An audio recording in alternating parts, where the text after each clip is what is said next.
thank you for your kind of introduction. So I'm Kei-ichi Okazaki from Institute for Molecular Science. And so first of all, I'd like to thank the organizers for giving me this opportunity to talk about my research here. So I'm interested in biomolecular machines in the cell. For example, so rotary motor that produce ATP in mitochondria, or transporter proteins that transport their substrates across the cell membrane, or membrane remodeling proteins that transform the membrane structure in the cell. So I'd like to understand mechanism of these dynamic nanomachines in nature. And here I show three major challenges in molecular dynamics of biomolecular machines. The first challenge is that there are rare events that happen in millisecond time scale. So the conformational change happen in millisecond time scale, and that is very slow in molecular world. And so to overcome this problem, so we have been using external forces or a technique called transition path sampling. And the second challenge is that they are big, so up to micrometer. So for example, membrane remodeling processes becomes very big system to simulate. So for that, we can use quartz grain models. And third challenge is that they are complicated. For example, these nanomachines have large degrees of freedom, and so it's difficult to determine which local coordinates is most important for when it changes their conformation. So for that, we have been using this maximum likelihood estimate of reaction coordinates. So and then so from simulation results, so we try to validate our findings by collaborating with experimentalists. For example, we try to engineer biomolecular machines based on our findings. So in the first part of my talk, I'd like to talk about transporter proteins addressing these challenges. So first, I'd like to introduce rare event sampling. So this is a kind of artificial trajectory of some collective variable of biomolecular machines, which have two stable conformations. And so it changed its conformation between these states. And what we are focusing is that these red parts of the trajectory are called transition paths. So because in these parts of the trajectory, biomolecular machines actually change their conformation. However, the typical time scale of molecular dynamics simulation is like 10 to 100 microseconds. So it's difficult to simulate directly by molecular dynamics simulations.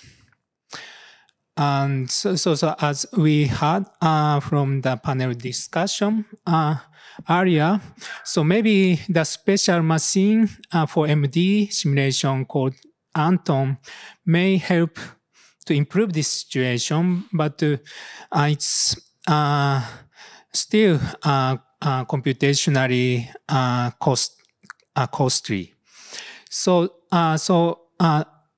instead of simulating all of the trajectories, so we focus on these parts of the trajectories. So we apply this transition path sampling, and specifically we propose this algorithm called shooting from the top that can increase efficiency of transition path sampling. So let me briefly explain how this works. So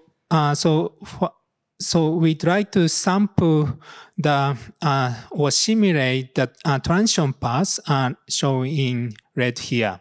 So when there is already existing path, so what we do is we select one snapshot from this trajectory and start new trajectories from this point. And if one trajectory goes to the one stable state and the other one goes to the other stable state, so it forms a new transition path. But it's difficult to generate transition paths in the conventional method. And so our idea is that we restrict the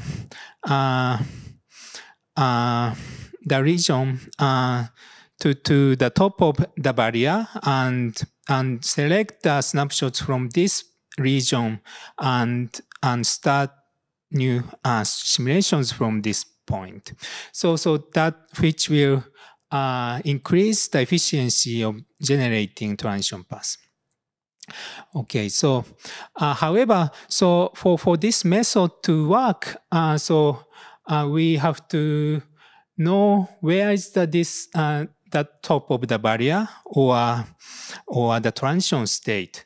So for that, so we optimize or we estimate the reaction coordinate by using maximum likelihood method, which I will explain in this slide. So maximum likelihood estimate of reaction coordinate. So the main idea is that we model the committer. So this is a probability to reach the product state when we start from the intermediate state between the two stable states. So we model it as a function of the reaction coordinate Q, and where the reaction coordinate is the linear combination of any all the parameters in this case. And then, so we can define the likelihood, and by maximizing this likelihood, so we can optimize reaction coordinate, and then we can reveal rate limiting step and transition state. Okay, so our first target is that this transporter protein called sodium protoantipota. So this transporter transport sodium ions and proton in opposite directions of the cell membrane. And usually this transporter works by the alternating access mechanism where it changes the conformation between inward open and outward open states and to transport their substrates. So in this case, we had the atomistic structure for the inward open state, and also for the outward open state, so we model it based on low resolution EM map. And then, so what we want to know is the transition dynamics between these two states and what are the rate limiting steps of the transition dynamics. So the conformational change of the alternating axis mechanism is shown here. So it's mainly this domain motion moving up and down. So it's kind of small motion to change the axis of the binding site.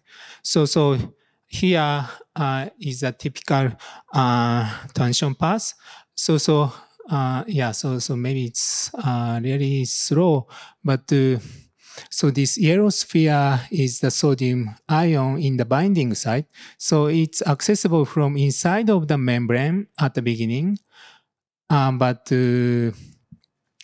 then this blue domain moves up, and now it's accessible from outside of the membrane.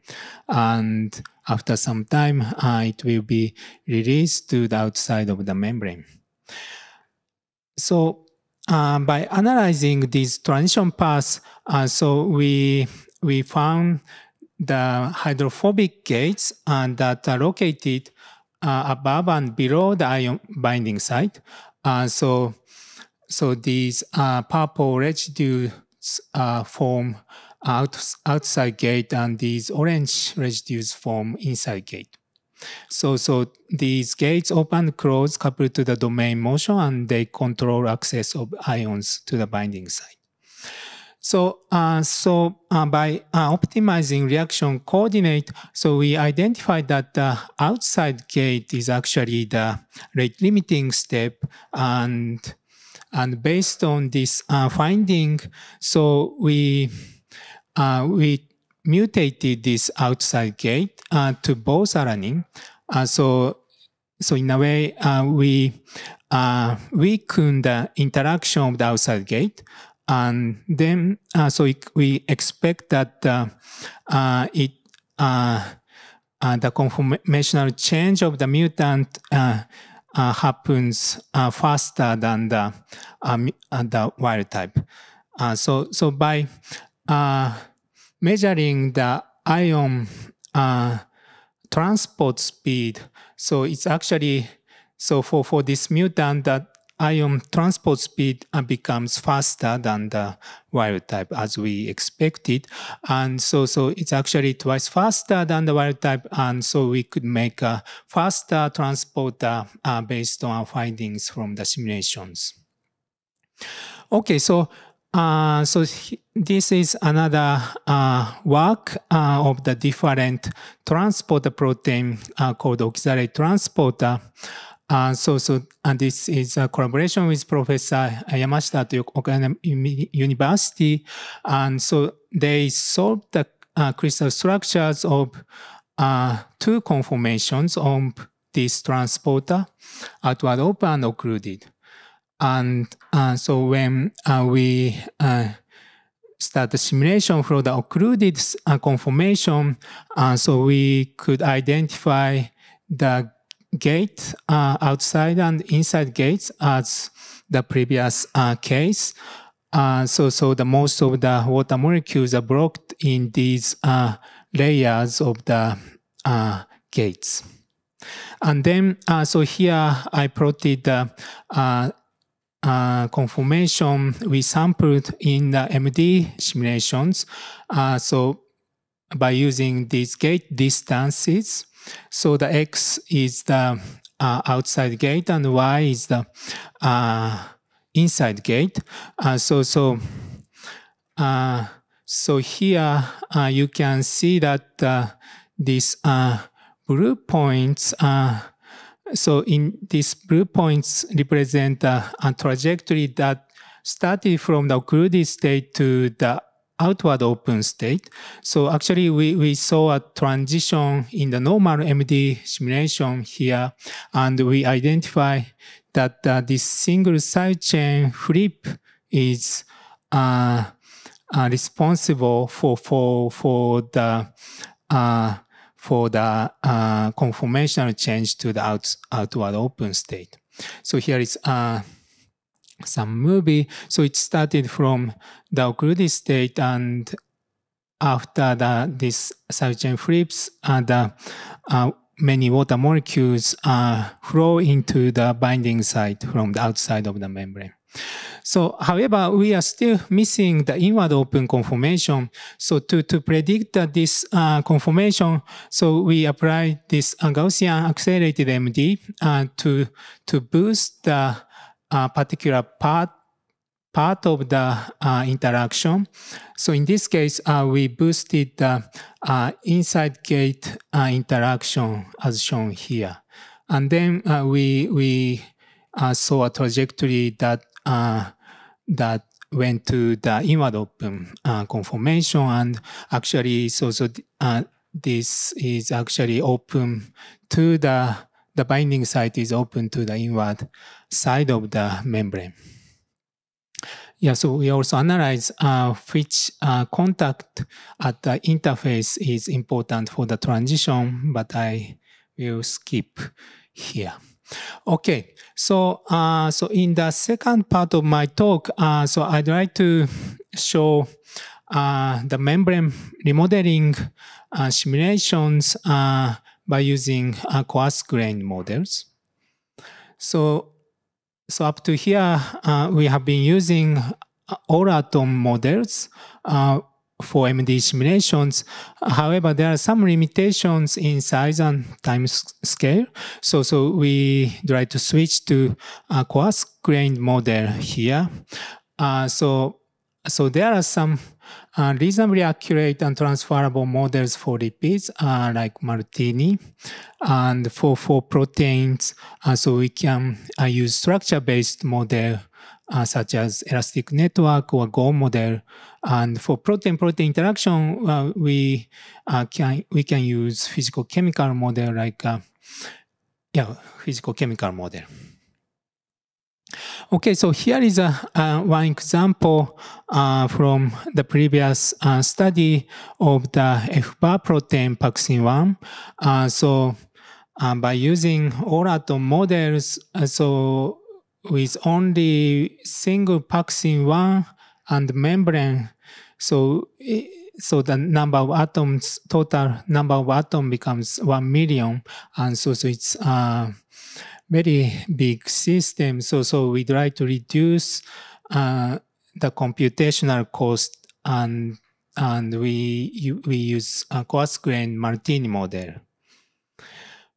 So by using Martini model, so we simulated how these proteins assemble on the membrane and how PAXIN-1 complex induce the membrane curvature and how single PAXIN-1 behave on the curved membrane.